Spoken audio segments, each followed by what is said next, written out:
Company law में भाई हमने डिविडेंड क्लास स्टार्ट किया था।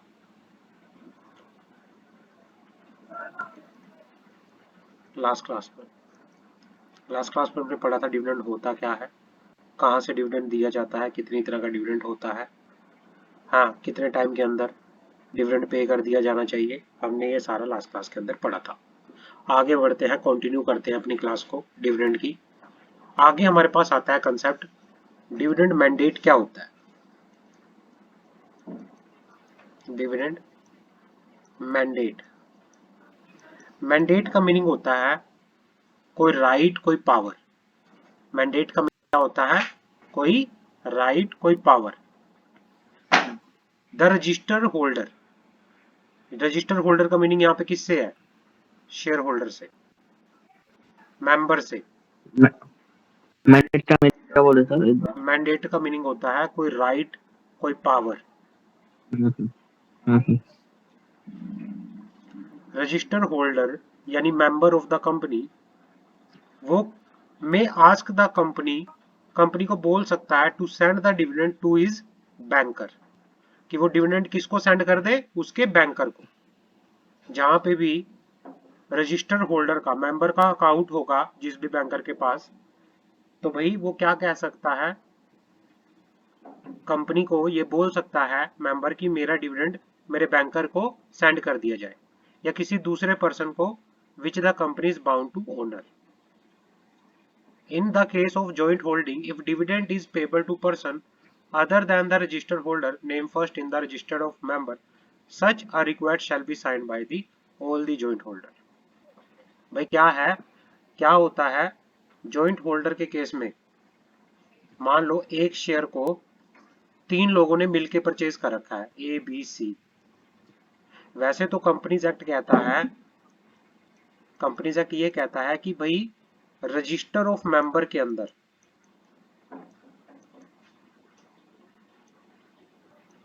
जिसका नाम पहले लिखा होगा,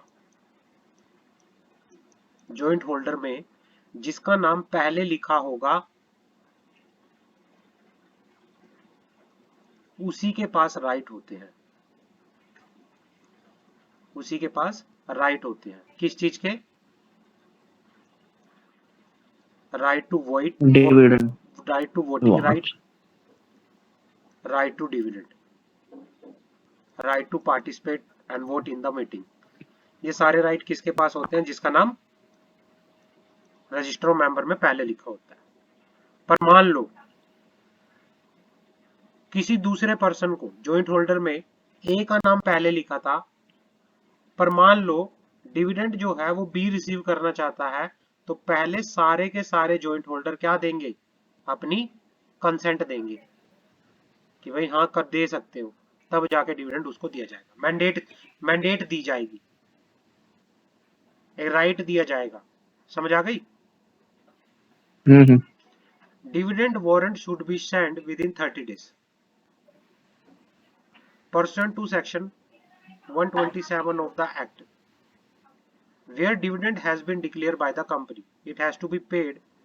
या तो पे कर दिया जाना चाहिए, या फिर warrant in respect has been posted with in 30 days from the date of declaration. हमने लास्ट क्लास में भी पढ़ा था, जब डिविडेंड डिक्लेयर हो जाता है ना, डिविडेंड डिक्लेयर होने के 30 दिन के अंदर अंदर आप डिविडेंड को पे करोगे। हमने पढ़ा था ना लास्ट क्लास में। हाँ सर। या तो आप डिविडेंड पे करोगे, या फिर आप डिविडेंड वारंट इशू करोगे। जैसे चेक होते हैं ना, चेक, ऐसे ही डिविडेंड वारंट होते हैं, जिनका यूज जिस भी पर्सन के पास डिविडेंड होता है, डिविडेंड वारंट होते हैं, उसके पास राइट होता है भाई वो डिविडेंड वारंट को कैश में कन्वर्ट करवा सकता है। क्लियर है। हाँ sir. Punishment for the failure to distribute dividend, section 127, where dividend has been declare by the company, जहां पर कंपनी ने डिविडेंड डिक्लेयर कर दिया but has not been paid, या warrant in respect thereof has not been post with in 30 days from the date of declaration to any share holder entitle the payment of the dividend. तो penalty क्या लगेगी, director के ऊपर क्या penalty लगेगी, company के ऊपर क्या पेनल्टी लगेगी अगर कंपनी ने डिविडेंड डिक्लेयर कर दिया और वो 30 दिन के अंदर अंदर पे नहीं किया या उसके वारंट को पोस्ट नहीं किया, तो डायरेक्टर के ऊपर पेनल्टी क्या लगेगी। Every director of the company if he is knowingly a party of default, उसे पता था, उस डायरेक्टर को पता था कि कंपनी ने डिफॉल्ट किया है, वो पुनिशेबल होगा विद सिंपल इम्प्रिजनमेंट विच में टर्म टू 2 ईयर, 2 साल की उसको जेल हो सकती है। और उसी के साथ उस पर फाइन भी लगेगा 1,000 रुपए every day during which default continue, जब तक डिफॉल्ट कंटिन्यू रहेगा उस पे 1,000 रुपए पर डे के हिसाब से फाइन भी लगेगा और 2 साल की जेल भी होगी। समझ आ गई। हाँ sir. Penalty on company, company पे क्या पेनल्टी लगेगी। Company shall be liable to simple interest at the rate of 18% per annum for the period of default. मतलब अगर 30 दिन के बाद अगर डिक्लेरेशन कर दी डिविडेंड और 30 दिन के अंदर अंदर उसको पे नहीं किया गया, तो जब डिफॉल्ट हो जाएगा, कंपनी ने अगर पे नहीं किया, तो डिविडेंड के साथ उसे 18% के हिसाब से इंटरेस्ट भी पे करना पड़ेगा। क्लियर है। हम्म। एक्सेप्शन क्या है, पेनल्टी कब नहीं लगेगी, किन किन सिचुएशन में पेनल्टी नहीं लगेगी, वो बात करते हैं। एक्सेप्शन की बात करते हैं। Exception where no penalty apply, exception where no penalty apply. पहला, where dividend could not be paid by the reason of operation of law, मतलब किसी लॉ की वजह से, किसी लॉ के ऑपरेशन की वजह से डिविडेंड पे नहीं किया गया। Where share holder has given direction to the company regarding the payment of dividend and those direction can not be complied with, मतलब जहां पर शेयर होल्डर ने डायरेक्शन दी कंपनी को कि आप डिविडेंड इस तरह से पे करना, बट वो डायरेक्शन कंप्लाई नहीं हुई, तब भी आपके ऊपर पेनल्टी नहीं लगेगी। There is a dispute regarding the right to receive dividend, अगर शेयर होल्डर के बीच में डिस्प्यूट चल रहा है कि किसको डिविडेंड मिलेगा, तब भी पेनल्टी नहीं लगेगी। Where dividend has been lawfully adjusted by the company against any sum due it from the share holder, share holder ने कंपनी से कोई पैसा ले रखा था और वो कंपनी को पे करना था, शेयर होल्डर को कंपनी को पे करना था बट उसने नहीं किया, तो कंपनी क्या कर सकती है, वो पैसा उसके डिविडेंड में से एडजस्ट कर सकती है। और लास्ट पॉइंट क्या है, where for any other reason the failure to pay dividend, किसी रीजन की वजह से, जेन्युइन रीजन की वजह से अगर डिविडेंड पे करने में फेलियर हो जाता है तो उस केस में पेनल्टी नहीं लगेगी। ये एक्सेप्शन सेक्शन 127, समझ आ गई। Yes sir. हाँ, अभी यहाँ पे बात हो रही है here the term payment, payment का मीनिंग यहाँ पे क्या है, here the term payment imply the act of posting dividend warrant या cheque irrespective of the share holder concern receive it और नॉट। पेमेंट का मीनिंग यहाँ पे इस चीज से है कि कंपनी ने चेक इशू कर दिया जाना चाहिए वारंट का, ये नहीं डिविडेंड का, या फिर डिविडेंड वारंट इशू कर दिया जाना चाहिए इररिस्पेक्टिव द फैक्ट, ये मैटर नहीं करता कि शेयर होल्डर को वो मिला या नहीं मिला, पर कंपनी ने अपने से वो पोस्ट कर दिया जाना चाहिए। क्लियर है। हम्म। आगे बढ़ते हैं। Has the obligation of post the warrant arise at a registered office of the company, failures to discharge obligation also arise at that office of the company, and hence the court having jurisdiction over the place alone can have jurisdiction to the entertain the complainant। भाई यहाँ पे ये कहना चाह रहा है, भाई company की ऑब्लिगेशन होती है पोस्ट करना वारंट को, arise at the registered office of the company, जितने भी वारंट अराइज हुए हैं रजिस्टर्ड ऑफिस पे कंपनी के, उनको पोस्ट करना कंपनी की क्या है, ऑब्लिगेशन।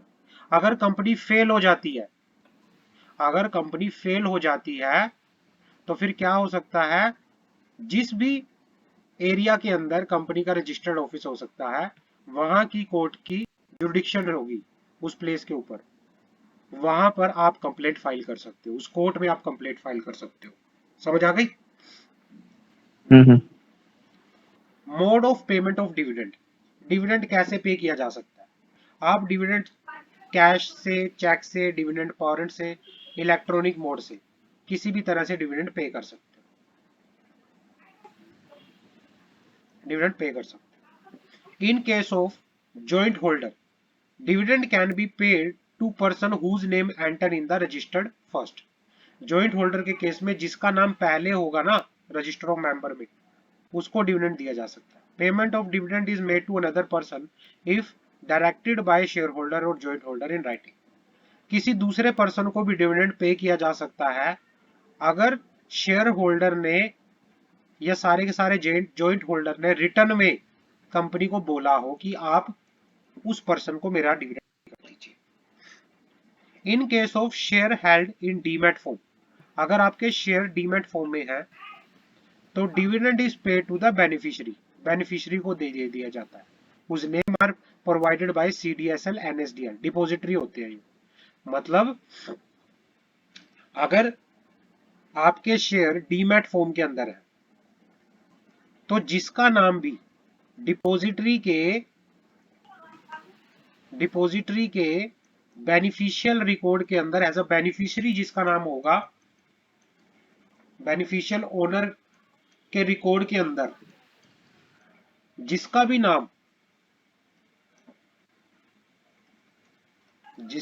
नाम क्या होगा एज अ बेनिफिशियरी, जिसका भी नाम बेनिफिशियरी होगा उसको डिविडेंड पे किया जाएगा। क्लियर है? हाँ sir. Dividend is to be round off to nearest rupees. मान लो आपके डिविडेंड का अमाउंट है 5000, जैसे आपको डिविडेंड मिला 4999, तो इसको राउंड ऑफ कितने से कर देंगे? 5000 रुपए से, है ना? हम्म। तो राउंड ऑफ करके आपको डिविडेंड मिल जाएगा नियरेस्ट रुपीज के। इंटरिम डिविडेंड क्या होता है? हमने लास्ट क्लास में भी बात की थी। क्या होता है इंटरिम डिविडेंड? पता है? बता पाओगे? कौन सा sir? Interim dividend, inter interim interim dividend sir. Interim dividend. हाँ हाँ हाँ। आपने वो बोला था ना, कंपनी के बाद जो बनता है वो। नहीं नहीं सॉरी, कंपनी फॉर्म होने से पहले। सेक्शन 123, भाई ध्यान ध्यान लगा के पढ़ा कर। दो डिविडेंड होते हैं, फाइनल डिविडेंड, एक होता है इंटरिम डिविडेंड। लास्ट क्लास में बात की थी। वही ना सर, मतलब कंपनी फॉर्म होने से पहले मीटिंग में बना मिला हुआ डिविडेंड। सुनो सुनो, ऐसा कुछ भी नहीं है। फाइनल डिविडेंड वो डिविडेंड होता है जो कंपनी की एनुअल जर्नल मीटिंग में डिक्लेयर किया जाता है, जो कंपनी की एनुअल जर्नल मीटिंग के अंदर डिक्लेयर किया जाता है, एजीएम के अंदर। और इंटरिम डिविडेंड वो डिविडेंड होता है दो बिटवीन टू एजीएम, दो एजीएम के बीच में जिसको डिक्लेयर किया जाता है, बिटवीन टू एजीएम, एजीएम के बीच में। समझ आ गया? Between two AGM. हाँ, मान लो एक एजीएम हुई 2020 के अंदर, एक एजीएम हुई 2021 के अंदर। हाँ, कंपनी ने इंटरिम हम्म। डिविडेंड डिक्लेयर कर दिया साल के बीच में कभी भी। जो डिविडेंड डिक्लेयर किया जाता है, जो एजीएम में डिक्लेयर नहीं होता डिविडेंड, बीच में दो एजीएम के बीच में कभी भी डिक्लेयर का अगर कंपनी कर दे, उसको क्या कहते हैं? Interim dividend. Interim dividend. Dividend की जो डेफिनेशन है कंपनीज एक्ट के अंदर सेक्शन 2 क्लोज 35 में बता रखी है, और ये कहता है डिविडेंड इंक्लूड इंटरिम डिविडेंड।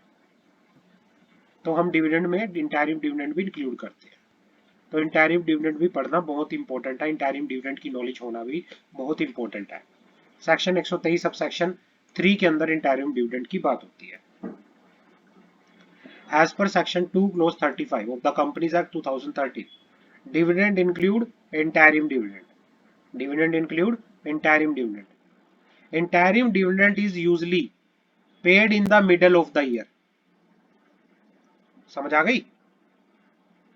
साल के हाँ बीच में इंटरिम डिविडेंड पे किया जाता है। It can also be said interim dividend is paid between the two AGM.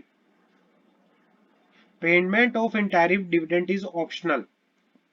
Company अपनी मर्जी से कर सकती है। जब भी कंपनी को लगा कि भाई मुझे मेरे पास प्रॉफिट है, अच्छा प्रॉफिट है मेरे पास, मैं डिविडेंड दे सकती हूँ, तो वो दे सकती है। ये ऑप्शनल होता है, इंटरिम डिविडेंड पे करना ऑप्शनल होता है कंपनी के लिए।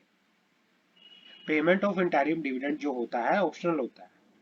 If board of director find that profitability of the company is good, अगर बोर्ड ऑफ डायरेक्टर को लगता है कि कंपनी अच्छा प्रॉफिट कर रही है, तो वो क्या कर सकती है, इंटरिम डिविडेंड के लिए प्रॉपरली बैलेंस मेंटेन कर सकती है। क्लियर है? हाँ sir. After declaration of interim dividend, जैसे ही आप इंटरिम डिविडेंड डिक्लेयर करोगे, जो भी अमाउंट होगा इंटरिम डिविडेंड का, वो 5 दिन के अंदर अंदर आप एक सेपरेट बैंक अकाउंट में ट्रांसफर कर दोगे। जैसे ही आपने इंटरिम डिविडेंड को डिक्लेयर किया, इंटरिम डिविडेंड को जैसे ही आपने डिक्लेयर किया, 5 दिन के अंदर अंदर जैसे ही डिक्लेयर किया ना, उस पैसे को एक अलग इन सेपरेट बैंक अकाउंट में ट्रांसफर कर दोगे, और उसका यूज सिर्फ आप डिविडेंड के लिए ही करोगे, बाकी किसी अदर पर्पस के लिए उसका यूज नहीं करोगे। समझ आ गई? हाँ सर। आगे बढ़ते हैं। As per section 123 sub section 3 interim dividend क्या होता है, अच्छे से पढ़ते हैं। Board of director of the company may declare interim dividend during the financial year or any time during the period from the closure of financial year till holding of the annual general meeting। भाई क्या है, during किसी financial year के दौरान, या फिर जब financial year खत्म हुआ और जब तक एजीएम नहीं हो जाती, उसके बीच में एजीएम, दो एजीएम्स के बीच में कभी भी कंपनी क्या कर सकती है, इंटरिम डिविडेंड डिक्लेयर कर सकती है।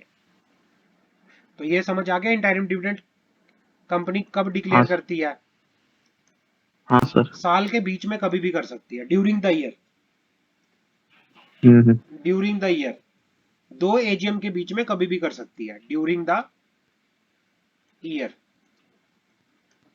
कभी भी कर सकती है। अब जो ये क्या होता है, इंटरिम डिविडेंड जो होता है, ये कहां से कंपनी डिक्लेयर कर सकती है, कहां से पे कर सकती है, इसको कहां से, सोर्स क्या है इसके इंटरिम डिविडेंड के, ये कहां से दे सकती है? Out of the surplus in the profit and loss account, out of the profit of the financial year for which interim dividend is sought to be declared, or out of the profit generated in the financial year till the quarter preceding the date of declaration of interim dividend। कहां कहां से दिया जा सकता है? out of the surplus of P&L, P&L के surplus में से, प्रॉफिट में से, out of the profit of out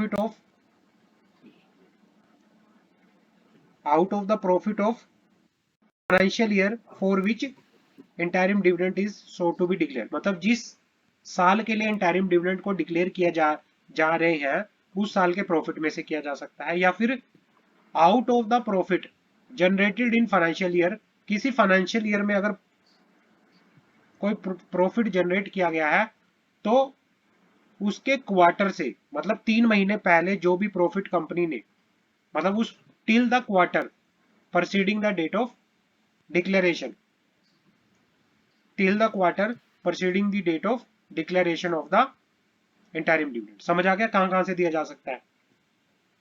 हाँ सर। हाँ, provided that company has incurred loss during the current financial year up to end of the quarter immediately preceding the date of declaration of हाँ interim dividend, such interim dividend shall not be declared at a higher than the average of dividend declared by the company during the immediately preceding 3 years। मान लो current financial year में, मान लो current financial year के अंदर up to the end of the quarter, मान लो financial year चल रहा है 2023-24, अगर आज कंपनी 26 4/2023 को इंटरिम डिविडेंड डिक्लेयर करना चाहती है करंट फाइनेंशियल ईयर में, तो कौन सा? जनवरी, फरवरी, मार्च, इस क्वार्टर में, है ना? इस क्वार्टर में अगर कंपनी को लॉस हुआ है, आप इंटरिम डिविडेंड डिक्लेयर तो कर सकते हो, लेकिन जो रेट होगा डिविडेंड का वो पिछले 3 सालों के average dividend rate of dividend से ज्यादा नहीं होना चाहिए। अगर आपको करंट ईयर में up to the end of the quarter अगर आपको लॉस हुआ है, तो आप डिविडेंड तो डिक्लेयर कर सकते हो, आप इंटरिम डिविडेंड तो डिक्लेयर कर सकते हो, पर जो उसका रेट होना चाहिए वो किससे ज्यादा नहीं होना चाहिए? पिछले 3 सालों के एवरेज डिविडेंड के रेट से ज्यादा नहीं होना चाहिए, एवरेज रेट्स ऑफ डिविडेंड से ज्यादा नहीं होना चाहिए। समझ आ गई?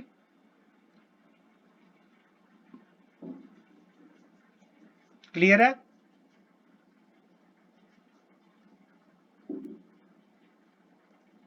हेलो, हाँ सर। आगे बढ़ते हैं।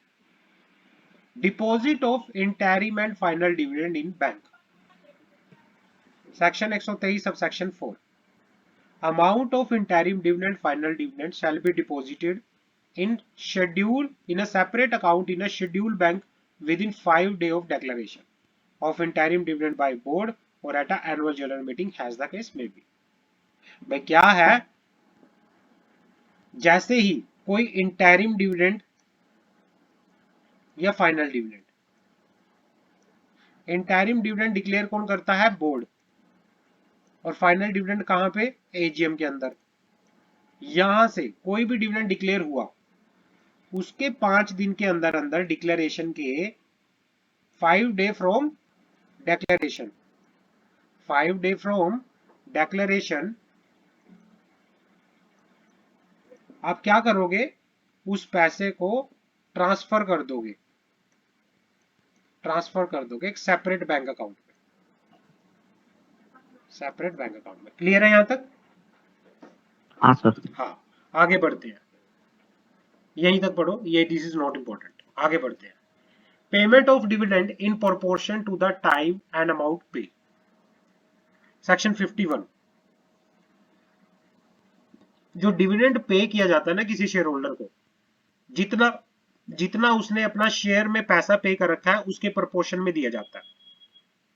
If the article of the company does not authorize payment of dividend in proportion to the amount paid up on each share, the payment of dividend will have to be made only in proportion to the called up amount on the nominal value of share of the company।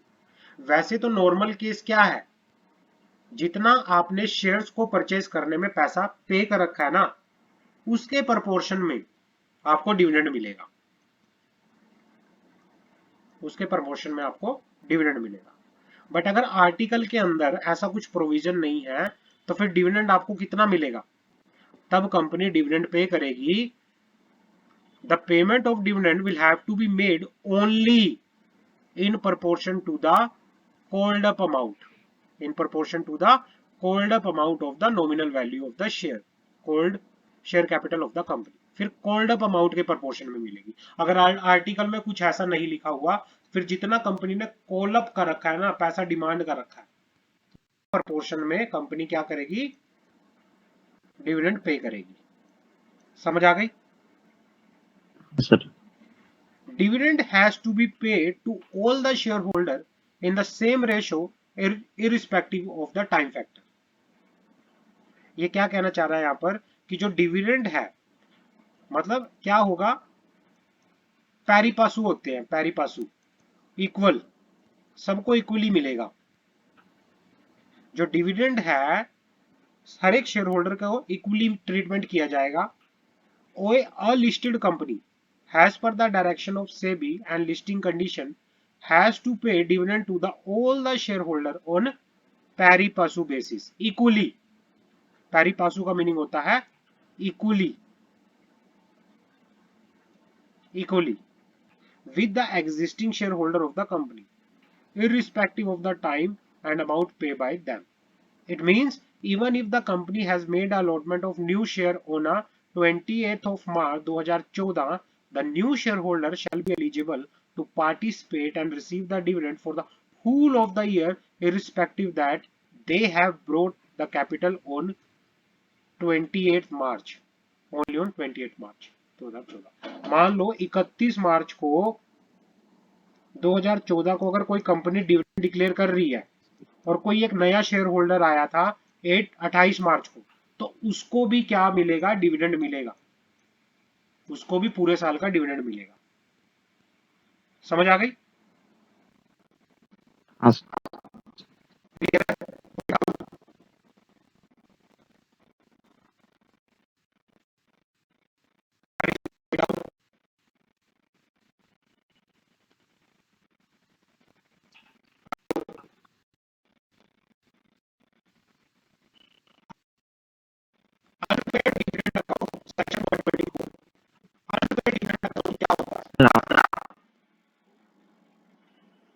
Unpaid dividend account section 124। Hello hello, sir, आवाज नहीं आ रही कुछ sir, अभी आ रही है? Cut हो रहा है आवाज। हेलो, अभी आ रही है? हाँ हाँ ठीक है, बढ़े आगे चले। हाँ sir.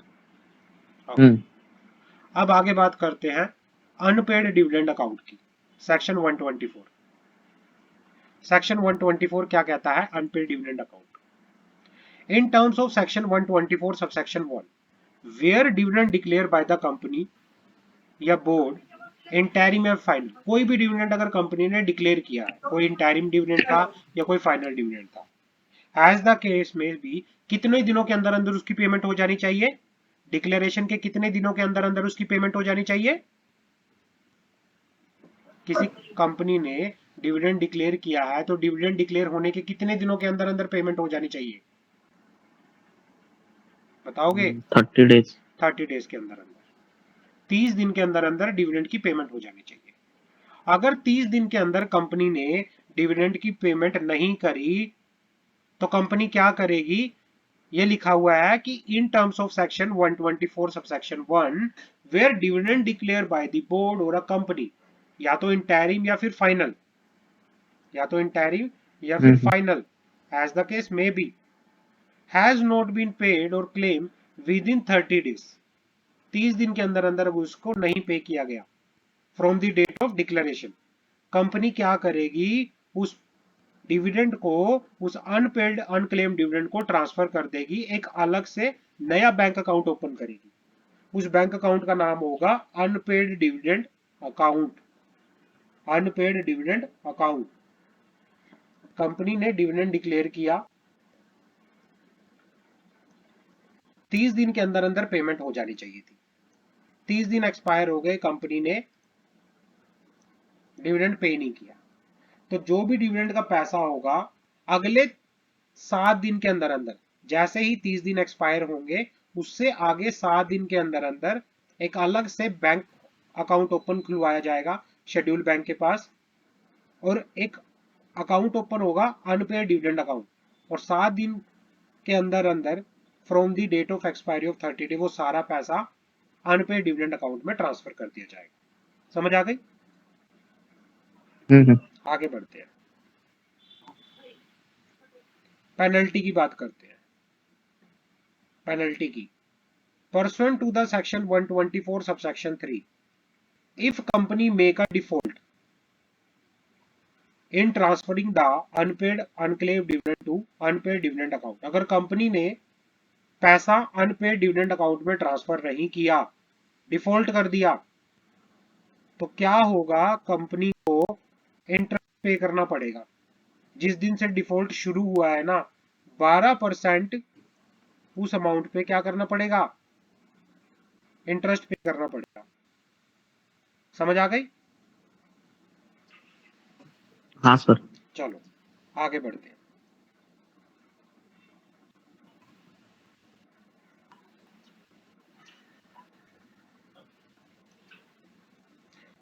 Detail of unpaid dividend to be placed on the website. Detail of unpaid dividend to be placed on the website. इसके बारे में पढ़ते हैं।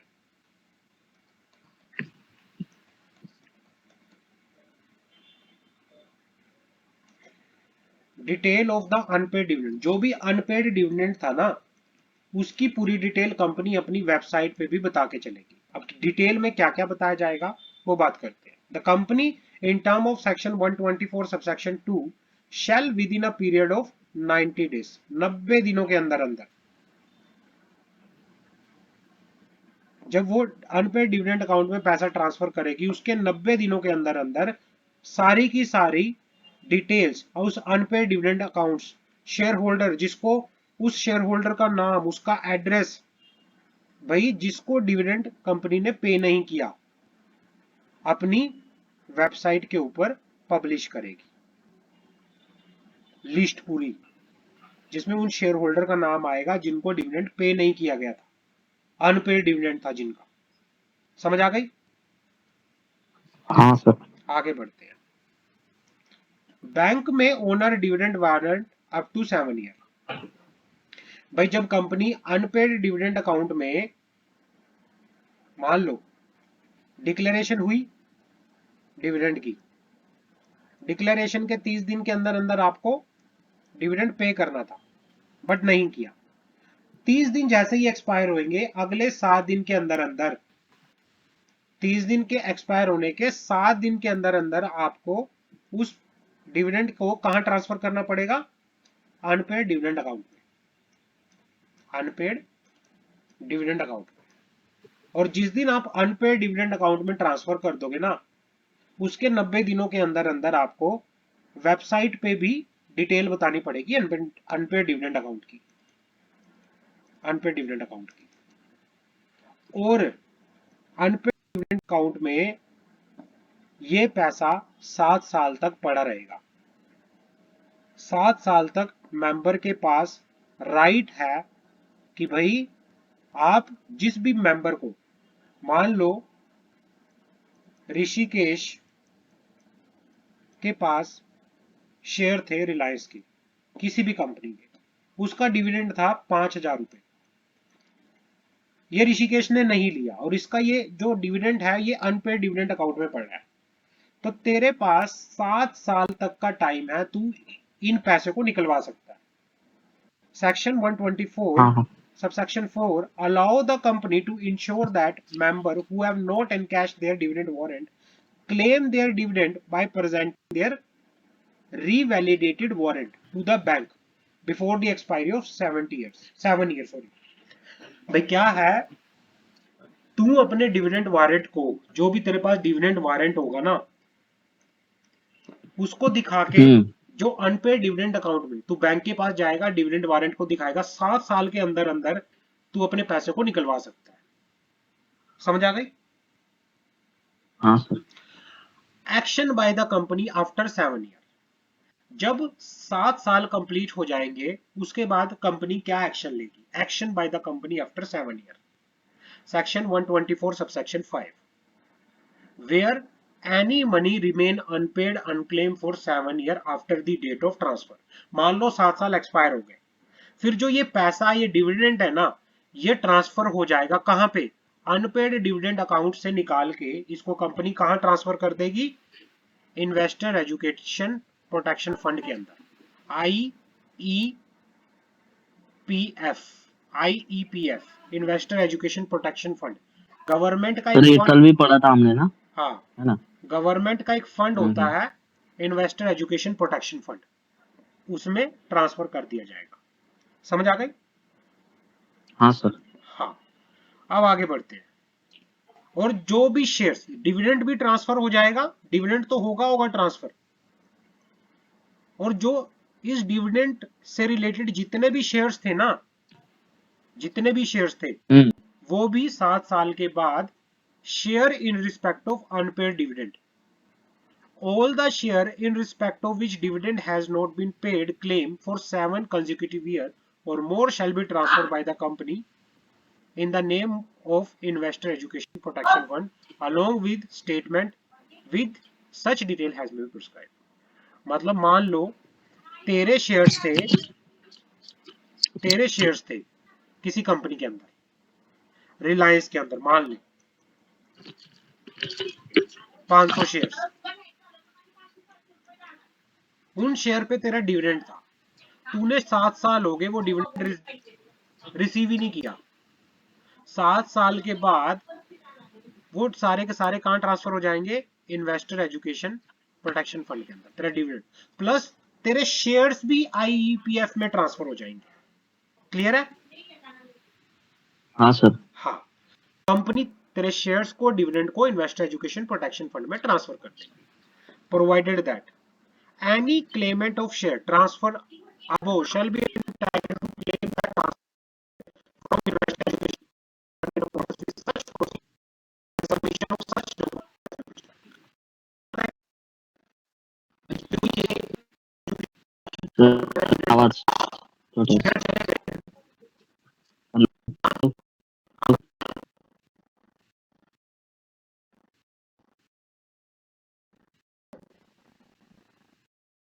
हेलो आवाज